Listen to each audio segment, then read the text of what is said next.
भाऊ तुम्ही शांत व्हा बरं, तुमची तब्येत बरी नाहीये हो. हे औदसे, बंद कर तुझी नाटकं. आई बास गा आता, झाला तेवढा वाद पुरे. आबांची तब्येत बरी नाही. ऍटलीस्ट या सिच्युएशन मध्ये तरी ना तुझ्याकडून थोडासा समजूतदारपणा एक्सपेक्टेड होता मला, पण आता कसलीच अपेक्षा राहिली नाही. आबा तुम्ही या बाहेर माझ्यासोबत, चला या.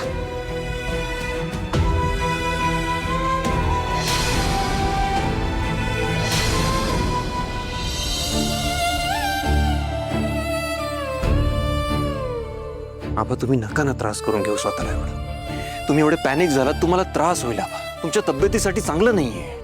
तू नको माझा विचार करू, माझं काय व्हायचं ते होऊ दे. तू राणीला कधी अंतर देणार नाहीयेस. मालतीला काय म्हणायचं ते म्हणू दे, पण राणी तुझी लग्नाची बायको आहे याचा कधीही विसर पडू देऊ नकोस. करशील ना एवढं? हो आबा, मी तुम्ही म्हणताय ते सगळं करेन. तुम्ही प्लीज स्वतःला त्रास करून घेऊ नका. त्रास होतोय मला ह्या सगळ्याचा, खूप त्रास होतोय.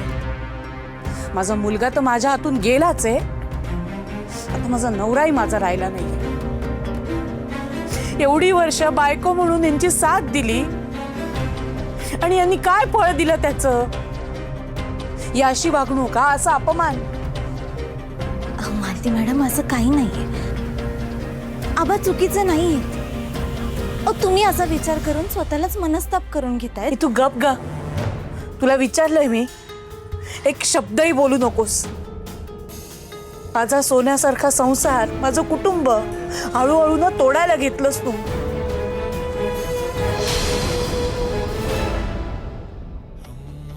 सतत चिडचिड करायची, दुसरं येते काय मालतीला? सतत ती राणीला बोलत असते, असं तिने मर्यादा सोडली. आबा तुम्ही नका ना लक्ष देऊ. तुम्हाला माहिती आहे ना आईचा स्वभाव कसा आहे. बघा तुम्ही प्लीज तिला इग्नोर करा. त्रास करून घेऊ नका आबा, प्लीज ऐका माझं. इंदिरा, अरे इंदिरा, मी दुर्लक्ष करण्याचा प्रयत्न करतोय रे, पण आज तिने मर्यादाच सोडली. कदाचित तिने माझ्या प्रेमापोटी हे सगळं केलंही असेल, म्हणजे केलं ते चुकीचंच आहे ना. मी तिच्या वागण्याने दुखावला गेलो.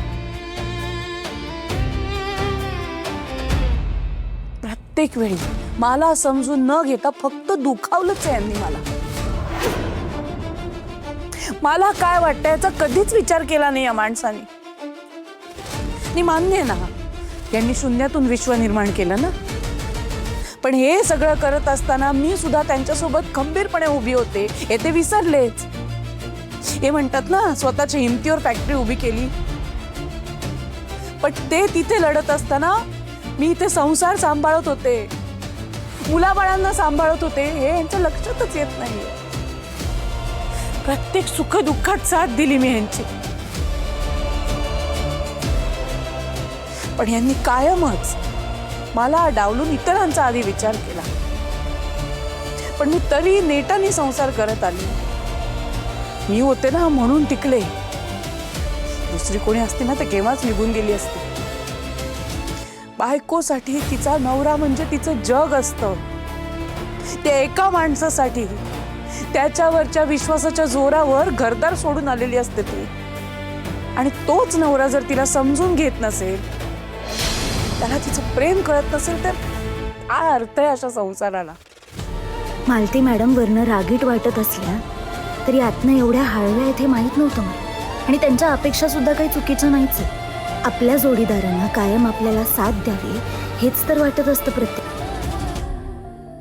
मलाही वाटतं रे बायकोची साथ द्यावी, पण जर का बायको चुकीचाच रस्ता निवडत असतील तर कशी साथ देणार? याचा अर्थ आमच्यात प्रेम नाही असं नाही.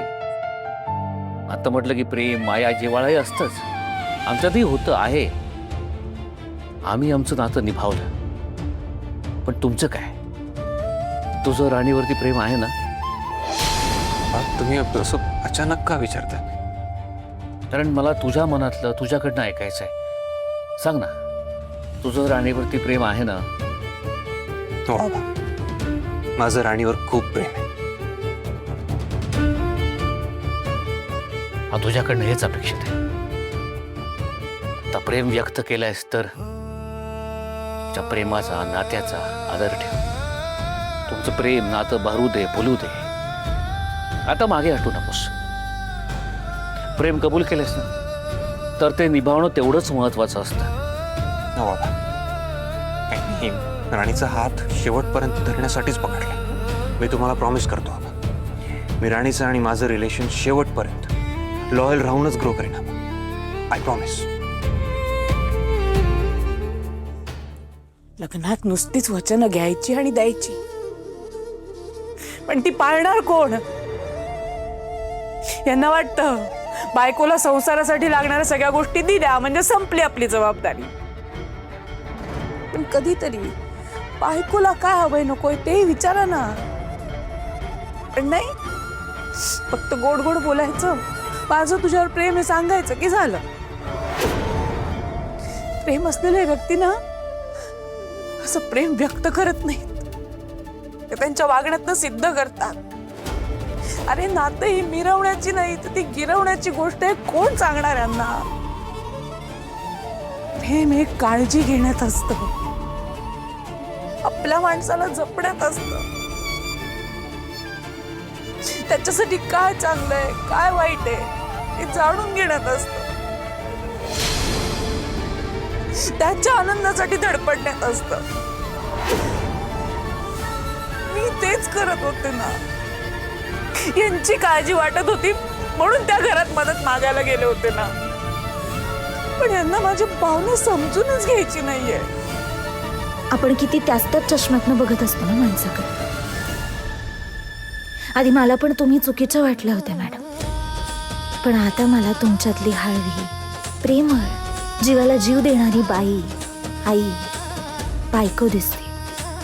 आपल्या जोडीदाराकडून आपल्याला काय अपेक्षा असतात, त्याला जपण्यासाठी आपण काय केलं पाहिजे हे आज मला तुमच्यामुळे कळते. मी माझ्या नातात माझ्याकडनं हे सगळं देण्याचा नक्की प्रयत्न करेन.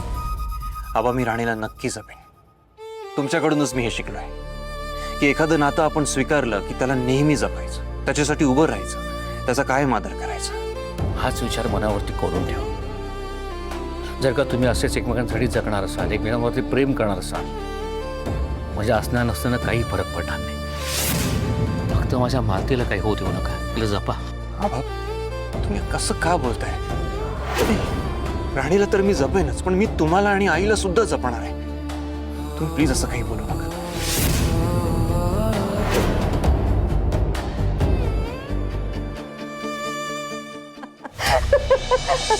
ती म्हातारी किती हेल्पलेस दिसत होती ना विक्रांत.